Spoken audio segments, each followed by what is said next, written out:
அன்பு நண்பர்களுக்கு வணக்கம்.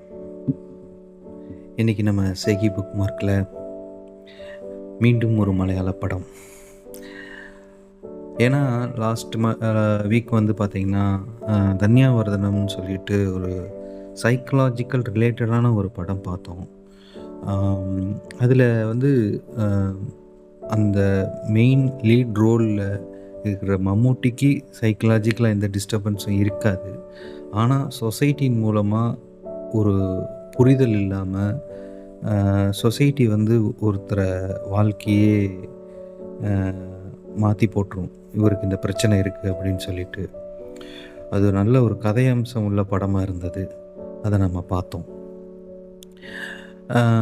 இந்த வாரம் ஒரு புத்தகம் பார்க்குற மாதிரி இருந்தது. ஆனால் இந்த படம் பார்த்ததில் இது மாதிரியான யூடியூப் சஜஷன் எனக்கு வர ஆரம்பிச்சிது. அதில் எதேர்ச்சியாக ஒரு படம் பார்த்தேன். அந்த படம் எனக்கு ரொம்ப பிடிச்சிருந்தது.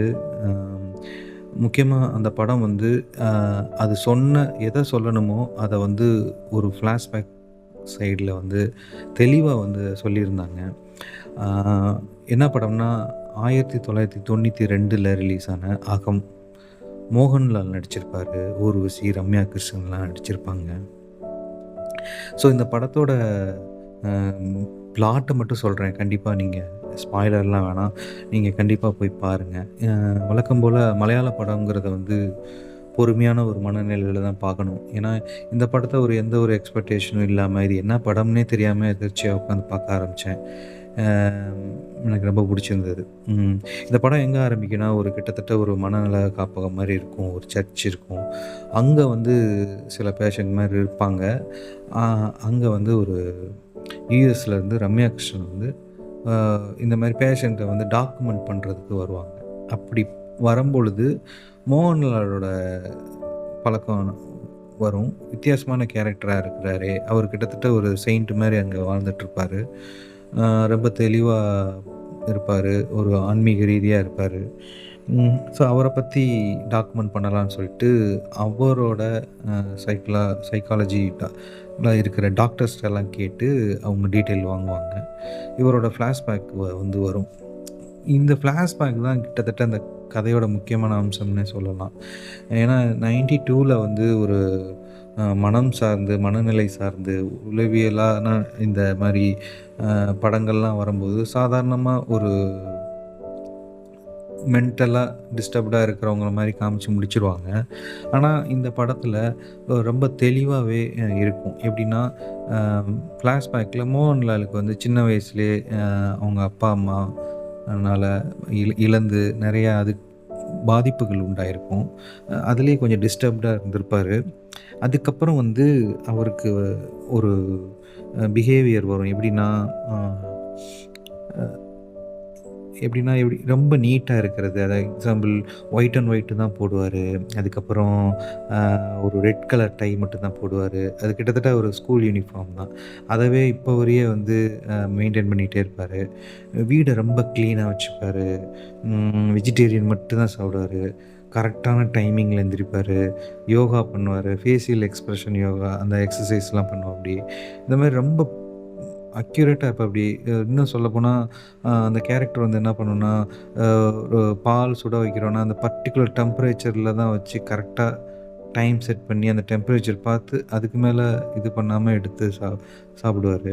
இந்த மாதிரி ஒரு அப்சசிவாக இருப்பா. இப்படி இருக்கிறவருக்கு ஒரு கல்யாணம் நடக்கும். அதுக்கப்புறம் அவருக்கு என்ன நடந்தது அப்படிங்கிறது தான் இந்த கதை. இது ஸ்பாய்லர் வேணாம், அதனால் இதை கண்டிப்பாக போய் பாருங்கள். கொஞ்சம் பொறுமையாக பார்க்குற மாதிரியான படம் தான். ஆனால் அந்த டிஸார்டரை வந்து நல்லா காமிச்சிருப்பாங்க. ஒரு விஷயத்தில் ரொம்ப பிடிப்பாக இருக்கிறது, அதுலேருந்து விலகிக்காமல் இருக்கிறது, நிறையா அது இல்லாமல் சந்தேகங்கள், அது ரிலேட்டடான பிரச்சனைகள், ஏதோ ஒரு குரல் வந்து நமக்கு கேட்கிறது, இந்த மாதிரி நிறையா இந்த மாதிரி ப்ராப்ளத்தை பற்றி நல்லா அந்த கதை இருக்கும்.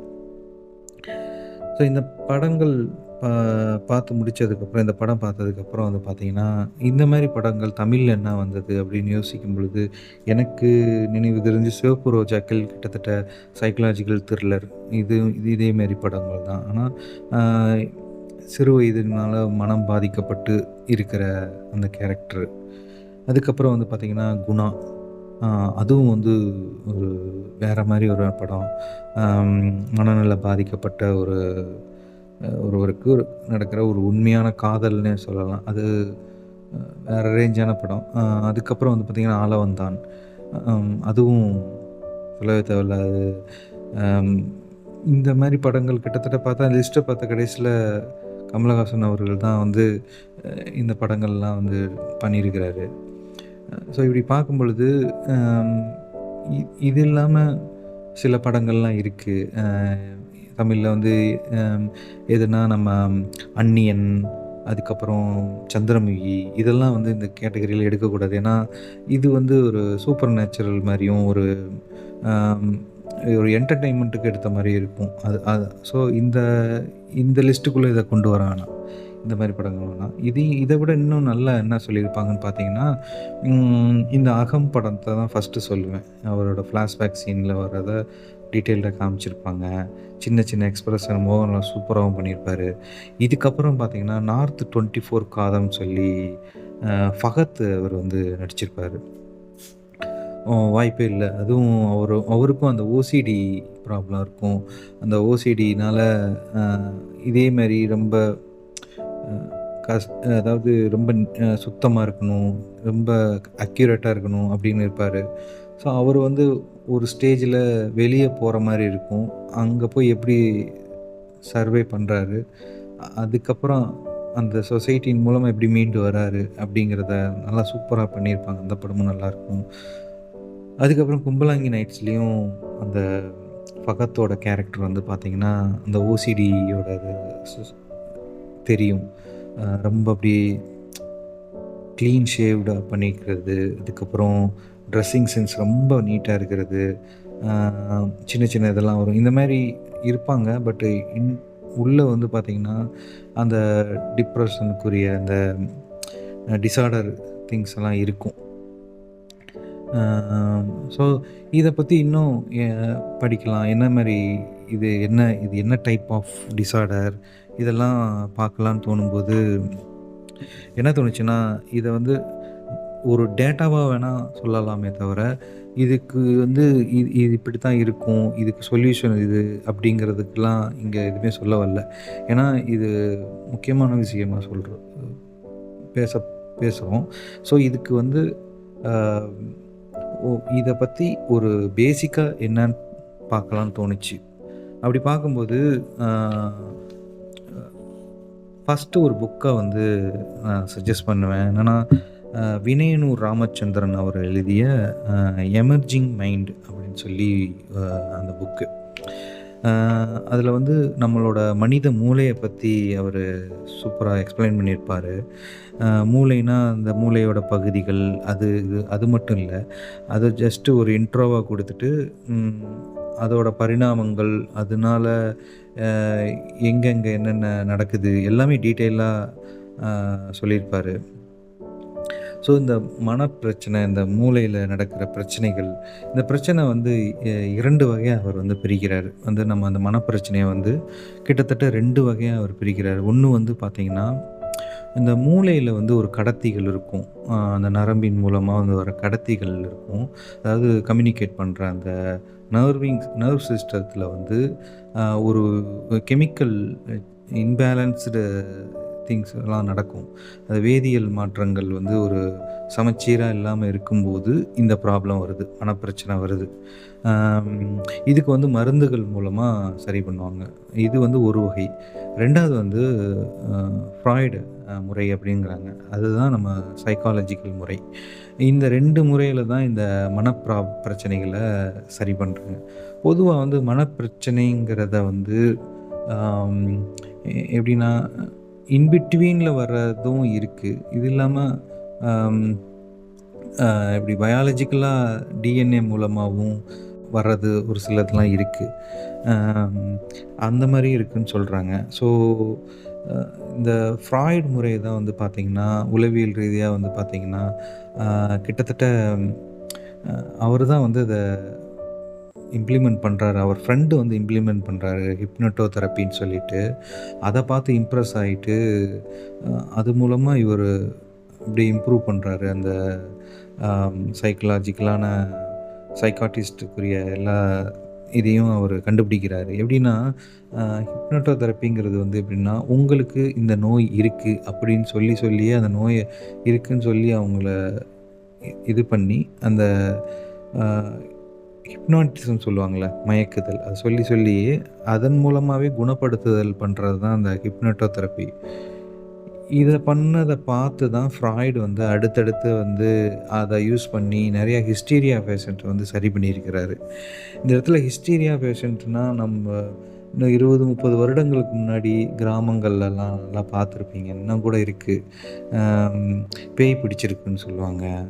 அம் நெறையா கோவில்கள்லாம் கொண்டு போயிட்டு பேய் பிடிச்சிருக்குன்னு மந்திரிப்பாங்க.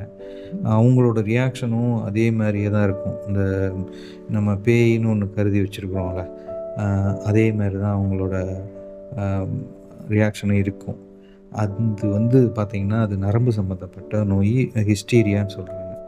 அ அதோட புரிதல் இல்லாம இவ்வளோ நாள் நம்ம அத வேற ஒரு பார்வையாவே நம்ம பார்த்துட்டு வந்திருப்போம்.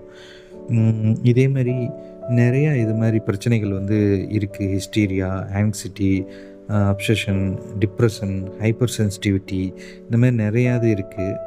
இத வந்து சிக்மண்ட் ஃப்ராய்டு வந்து அ கான்ஷியஸ், அன்கான்ஷியஸ், ப்ரீ கான்ஷியஸ் இந்த மாரி நெறையா இதா அவரு பிரிச்சு, அம் ஈகோ, சூப்பர் ஈகோ அப்படிங்கிற மாரிலாம் பிரிச்சு ஒரு டெஃபினிஷன் குடுத்திருப்பாரு. இதோட இம்பேலன்ஸ்னால தான் இந்த மனப்பிரச்சனை வருதுங்கிறத அவரு சைக்காலஜிக்கலா எக்ஸ்பிளைன் பண்ணியிருப்பாரு. எப்படின்னா, அ இட்னா ஒரு விஷயத்த நம்ம வந்து யோசிக்காம ஒண்ணு பண்றது. சுத்தி என்ன நடக்குதுங்கிறதும் பார்க்காம, இப்ப நம்ம வந்து ஒரு கேக் சாப்பிட்றோம்னு வச்சுக்கங்களேன். அந்த கேக்க பசிக்குது, நான் சாப்பிட போறேன் அவ்வளோதான். அப்படிங்கிறது தான் சாப்பிட்றது. அ பி சுற்று வட்டாரம் எப்படி இருக்கு? இது சாப்பிட்றதுனால நமக்கு வேற என்ன பிரச்சனை வரும்? அப்படிங்கிறதெல்லாம் யோசிக்காம டக்குன்னு எடுத்து சாப்பிட்றது. ஈகோங்கிறது வந்து எப்படின்னா, இல்ல இத வந்து சாப்பிட்லாம். பட்டு யாருக்கும் தெரியாம சாப்பிட்லாம். அப்படிங்கிற மாரி பக்கத்தில பார்த்துட்ருக்காங்க. குழந்தைங்களுக்கு நம்ம தனியா சாப்பிட்டுப்போம் அப்படிங்கிற மாரி சாப்பிட்றது. இது சும்மா ஒரு எக்ஸாம்பிளுக்கு தான் சொல்றேன். சூப்பர் ஈகோங்கிறது வந்து எப்படின்னா, ரொம்ப கிளாரிட்டியா இருக்கிறது. அதாவது இல்ல இது இந்த ஏஜ் ஆயிடுச்சு. இது இவ்வளவு அதிகமா சாப்பிட்டோம்னா நமக்கு சுகர் வரும். இல்ல சுகர் இருக்கு. இது சாப்பிடக்கூடாது. ஸோ நம்ம அத வந்து டயட்ல இருக்கிறோம். இப்ப இத சாப்பிடக்கூடாதுங்கிற மாரி ஒரு ஃபில்டர் பண்றது. அதுதான் சூப்பர் ஈகோ. ஸோ இத தான் அவரு சைக்காலஜிக்கலா ஸ்ப்ளிட் பண்ணிட்டு, அ அத வந்து அந்த அதோட இம்பேலன்ஸ்னாலயும் இந்த மன ப்ராப்ளம் வருது அப்படிங்கிறதையும் சொல்லியிருப்பாரு. அ ஸோ இதில ஓசிடிங்கிறது வந்து இங்க என்ன சொல்றாங்கன்னா, அப்சசிவ் கம்பல்சிவ் டிஸார்டர்ன்றாங்க. இது எப்படின்னா, ஒரு தேவையில்லாத ஒரு எண்ணங்கள் அ அன்வான்டடா வந்துட்டு, அ அதன் மூலமா ஒரு சில செயல்கள் செய்றது தான் இந்த ப்ராப்ளம் ஓசிடின்னு சொல்றது. எப்படின்னா ஒரு எக்ஸாம்பிள் என்ன சொல்லலாம்னா, இப்ப ஒரு ஸ்விட்ச நம்ம போடுறோம். போட்டதுக்கப்புறம் அ லைட் எரியுது. திரும்ப அங்கருந்து வரம்போதே நமக்கு வந்து இல்ல அத இன்னும் 2 தடவ ஆன் பண்ணி ஆஃப் பண்ணு அப்படின்னு சொல்லி மைண்ட் சொல்லும். இல்லன்னா நமக்கு ஃபேமிலில ஒரு ஆளுக்கு இந்த ப்ராப்ளம் வரும். இல்ல இவங்க இறந்துருவாங்க அப்படிங்கிற மாரிலாம் ஒரு சின்ன ஒரு தாட்ஸ் வரும். போயிட்டு அதுக்காண்டி ஏதோ நடந்துருமோன்ட்டு திரும்ப வந்து அத ஆஃப் பண்ணி ஆன் பண்றது 2 தடவ. ஸோ இதுதான் அந்த ஓசிடியோட அ சிம்ப்டம்ஸு. இது பொதுவா இது எல்லாத்துக்கும் இருக்கும். அ ஆனா இது வந்து நம்ம கண்ட்ரோல் மீறி போறது தான் இதோட டிசீஸஸா வர்றது. ஸோ இது ஒரு சிலது நம்ம கண்ட்ரோல்ல இருக்கும். ஒரு சிலது அந்த கண்ட்ரோலே மீறி போயிருக்கும். ஸோ இத தான் ஓசிடின்னு சொல்றாங்க. ஸோ இன்னும் சொல்லப்போனா, அ இந்த டிப்ரஷன், ஆங்ஸைட்டி இதுக்கெல்லாம் வந்துட்டு நெறையா பேர் வந்து சின்ன சின்ன இதுக்கும் அந்த பேர யூஸ் பண்றாங்க. அது எனக்கு தெரிஞ்சு சரியா இருக்குமான்னு தெரியல. ஆம், ஏன்னா ஒரு சில விஷயங்கள் வந்து அ அந்த நம்ம கண்ட்ரோல்லே இல்லாம ஒண்ணு நடந்துட்டுருக்கும். அந்த அந்த ஸ்டேஜுக்கு போறது தான் இந்த மாரி அ மனப்பிரச்சனைங்கிறதுனே சொல்லலாம். இந்த கேஸ்க்குலாம் வந்து கண்டிப்பா வந்து ஒரு அ நல்ல டாக்டர்ஸ கன்சல்ட் பண்ணிட்டு, அதுக்குரிய அ ஸ்டெப்ஸ எடுக்கணும். சின்ன சின்ன இதுக்கெல்லாம் வந்துட்டு நமக்கு இந்த சமுதாயத்தினால நமக்கு வர வேலையினால வர்றது, படிக்கிறப்ப வர்றது, இதெல்லாம் வந்து நமக்குன்னு ஒரு ஸ்டாண்டர்ட் இருக்கும். ஆனா, நம்ம வந்து இன்னொரு பக்கத்துல இருக்கவங்ககிட்ட கம்பேர் பண்ணிக்கிறது, இதெல்லாம் வந்து இது வந்து பிரச்சனை இல்ல. இது வந்து நம்மளே நம்மள மாத்திக்கக்கூடிய பக்குவம் இருந்தாலே இது சரியாயிடும்னு நெனைக்கிறேன். அதேமாரி அம் நெறைய லேசினஸ்ஸா இருக்கிறது. இதெல்லாம் வந்து இதெல்லாம் நம்மளோட அ லேசினஸ்ஸான பிரச்சனைகள் தானே தவிர, இதெல்லாம் வந்து சால்வ் பண்ண முடியாதுன்னுலாம் இல்ல. அதுக்கு வந்துட்டு நமக்கு புடிச்ச செயல் இ இதுதான் பண்ணணும்னு இல்ல. இப்ப ஒருத்தவங்க இது பண்றாங்கன்னு சொல்லிட்டு அதவே ட்ரை பண்றது. அது நமக்கு வரலன்னு சொல்லிட்டு டென்ஷன் ஆகுறது. இதெல்லாம் இல்லாம, ஆ உங்களுக்குன்னு ஒரு ஒரு தேடல் ஒண்ணு வச்சுக்கணும். அந்த தேடலோட உங்களுக்கு பிடிச்ச விஷயங்களோட தேடி போணும். அதில எது உங்களோட செயல்ங்கிறத கண்டுபிடிக்கணும். அந்த கண்டுபிடிக்கிறதுக்கே ரொம்ப டைம் எடுக்கும். அத நீங்க பொறுமையா நம்ம பண்ணணும். ஆ அதுதான் முக்கியம்னு தோணுது. ஏன்னா, ம் எது கோலுங்கிறதே நமக்கு தெரியாது. அந்த கோலுங்கிறது ஒரு நிரந்தரம் இல்லைங்கிறது அந்த புரிதலே வரணும். அது வந்து ஒரு ப்ராசஸ். அது மாறிக்கிட்டே வரும். நமக்கு என்ன வரும் அப்படிங்கிறத தெரிஞ்சுக்கிறதுக்கே கொஞ்சம் பயணப்படணும். அதுக்கு ஒரு சிறு முயற்சி வேணும். அதுக்கு அந்த செயல்ல இறங்கணும். அந்த செயல்ல இறங்க இறங்க அந்த தேடலோட அந்த செயல் போக போக அத நம்ம கண்டுபிடிப்போம். ஸோ அத செயல்படுத்தும் பொழுது நம்ம வந்து அந்த ஒரு ஆக்டிவ் ஸ்டேஜுக்கு வந்துருவோம். அ அப்படின்னு தோணுது. இதெல்லாம் எனக்கு தோன்றது தான். இது வந்து அட்வைஸோ, சஜஷனோ கிடையாது.